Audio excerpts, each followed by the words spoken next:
In this video, I'll show you how to log out of Call of Duty Warzone Mobile. So for whatever reason you'd like to log out, or maybe you want to switch accounts and use another account, to log out is pretty simple.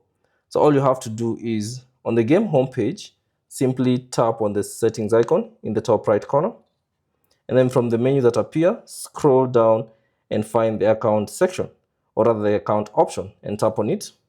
And then you should get to this page. Now on the top right corner, you should see the option logout. So tap on that. And then you'll be asked, do you confirm to log out of your account? Simply tap on continue. And then give it a few seconds. And then you'll get to this page. So accept all that.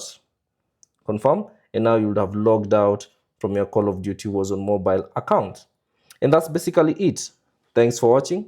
If you have any questions, leave them down in the comment section below.